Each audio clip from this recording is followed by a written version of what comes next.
Aujourd'hui, on plonge dans le résumé de la saison 4 de la série Richer, jouée par Alan Ritchson. Alors accrochez-vous, car c'est parti.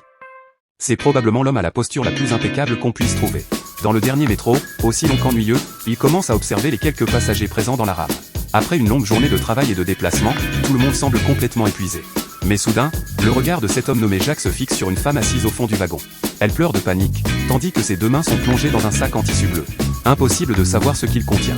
Grâce à son expérience, Jacques comprend immédiatement que quelque chose de potentiellement très dangereux se trouve à l'intérieur. Il s'approche prudemment de la femme et lui demande de sortir ses mains du sac. Mais elle refuse et lui répète sans arrêt de s'éloigner.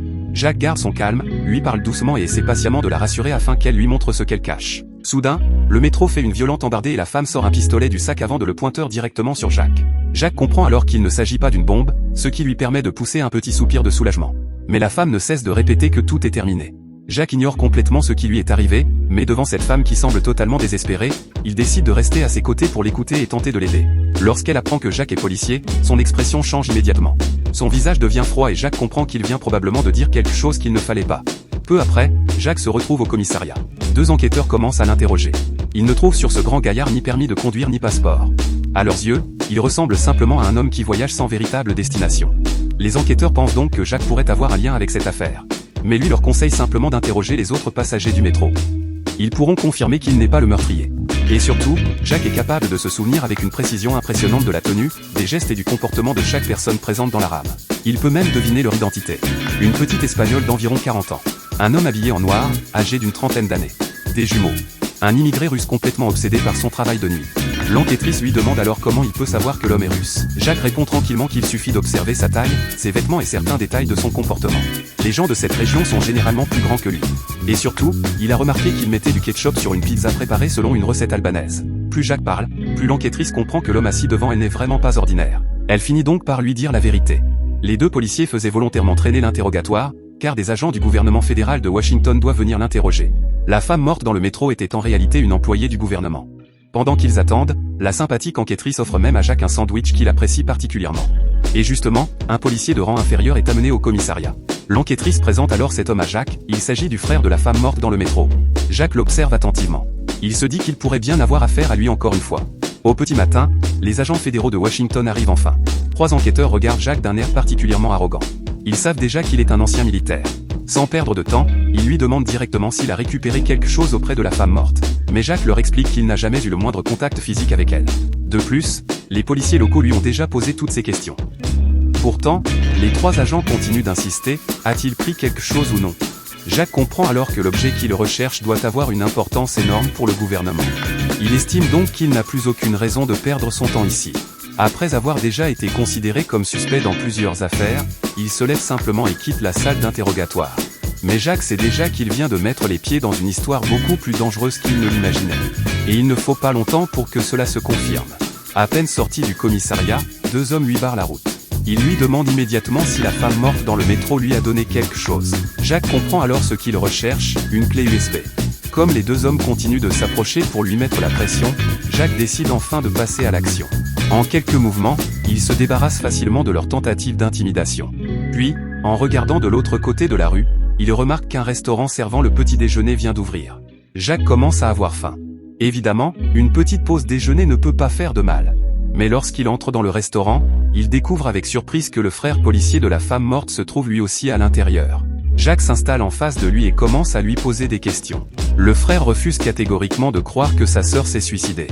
Elle aimait la vie, elle avait un fils et semblait avoir encore beaucoup de projets. Selon lui, quelqu'un ou une organisation devait forcément lui avoir fait du mal ou l'avoir menacé. Après avoir discuté longuement avec lui, Jacques apprend que la femme travaillait comme employée administrative au quartier général de l'armée. Jacques comprend alors que cette affaire cache probablement quelque chose de beaucoup plus important.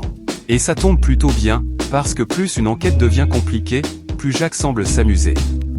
Il remarque que les deux hommes qui le harcelaient sont toujours postés à l'extérieur. Il décide donc de trouver un moyen de les éloigner. Au comptoir, il aperçoit un designer en train de travailler sur son ordinateur. Jacques lui propose alors $50, une somme plutôt généreuse, pour acheter sa clé USB. Puis il sort du restaurant et remet directement la clé aux deux hommes. Ils pourront ainsi retourner voir leur patron et lui dire qu'ils ont récupéré ce qu'ils cherchaient. Mais Jacques pose une condition, il veut rencontrer leur mystérieux patron. Lorsqu'il découvre enfin celui qu'il croyait être un puissant chef criminel, Jacques reste complètement stupéfait. Ce n'est absolument pas un grand patron. il découvre une jeune femme élégante accompagnée de sa mère. Et les deux hommes qui le poursuivaient ne sont même pas ses employés, ce sont simplement ses deux cousins. La jeune femme s'appelle Léla. Elle raconte alors à Jacques toute l'histoire. Depuis son enfance, Léla souffre de leucémie et a besoin d'une greffe de moelle osseuse provenant d'un membre de sa famille. Sa mère est elle-même malade et ne peut pas être donneuse. Il ne reste donc qu'un seul espoir, retrouver son père biologique. Des décennies plus tôt, alors qu'il était encore jeune, son père était un soldat des forces spéciales. Après avoir eu une relation avec sa mère, il est simplement parti. Léla a donc commencé à rechercher sa véritable identité. Une employée des ressources humaines de l'armée avait accepté de l'aider dans ses recherches. Mais dès que cette employée a finalement retrouvé l'homme recherché, elle s'est suicidée dans le métro. Léla découvre alors que son père biologique est aujourd'hui devenu un puissant homme politique et même un candidat très sérieux à la présidence. Si l'histoire concernant sa relation passée avec une femme asiatique et leur fille venait à être révélée, cela pourrait gravement compromettre sa carrière politique. Et justement, la clé USB de l'employé contient les documents capables de prouver que Léla et le politicien sont bien père et fille. Jacques comprend enfin l'essentiel de cette mystérieuse affaire.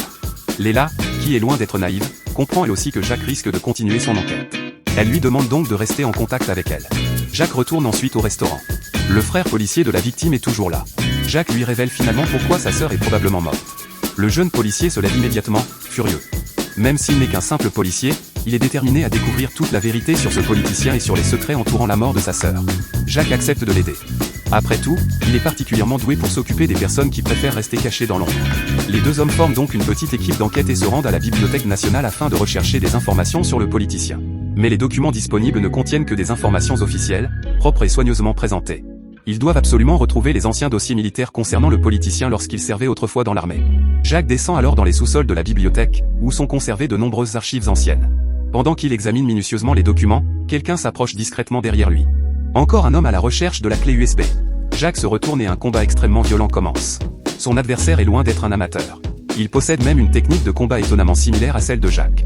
Jacques comprend rapidement qu'il pourrait lui aussi avoir un passé militaire. Le combat devient de plus en plus brutal. Finalement, Jacques utilise toute sa force pour coincer son adversaire contre une immense étagère remplie de livres et de dossiers. L'homme tente de résister, mais Jacques ne lui laisse aucune chance. Après avoir neutralisé cet adversaire, Jacques décide qu'il doit immédiatement retrouver Léla. Il se doute que la jeune femme pourrait également être en danger. Sur le chemin, Jacques essaie plusieurs fois de l'appeler, mais elle ne répond pas. En réalité, Léla est simplement sous la douche. Malheureusement pour elle, ses ennuis viennent déjà de frapper à sa porte. Des hommes utilisent un appareil spécial pour forcer l'entrée de sa chambre. Mais au moment où il commence à pénétrer dans la pièce, Jacques arrive. Une nouvelle bataille éclate alors dans la chambre. L'assassin est particulièrement coriace.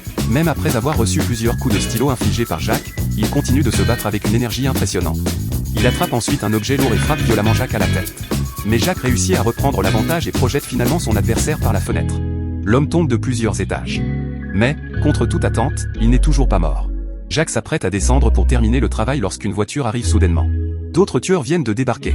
Au même moment, le frère policier, qui avait été assommé par la porte un peu plus tôt, réussit enfin à entrer dans la chambre. Tout le monde comprend qu'il est impossible de rester ici. Il quitte donc rapidement l'hôtel en passant discrètement par la sortie arrière. Pendant ce temps, de nombreuses voitures de police commencent à converger vers l'hôtel. Jacques conseille à Léla de se procurer rapidement quelques vêtements gris et de se changer. Elle lui demande pourquoi. Jacques lui répond simplement qu'elle ne doit surtout pas attirer l'attention. Une femme comme elle n'a même pas besoin de faire grand-chose pour se faire remarquer. Décidément, Jacques a une manière bien particulière de parler aux femmes. Il décide ensuite de se séparer temporairement du frère policier afin de se rendre à Washington. Il veut découvrir exactement qui se cache derrière toute cette affaire. Mais à peine Jacques entre-t-il dans une ruelle qu'un groupe d'hommes vêtus de noir lui barre le passage. Ces hommes semblent parfaitement connaître sa réputation. Ils sortent alors des armes tranquillisantes et tirent sur Jacques. Le grand gaillard s'écroule rapidement. Les hommes le mettent dans une voiture et repartent avec lui. Et voilà comment Jacques Richer se retrouve mystérieusement kidnappé. Mais qui sont réellement ces hommes? Que veulent-ils de lui? Et surtout, quel terrible secret se cache derrière cette mystérieuse clé USB? Pour découvrir la suite de cette incroyable aventure, rendez-vous dans le prochain épisode de Richer.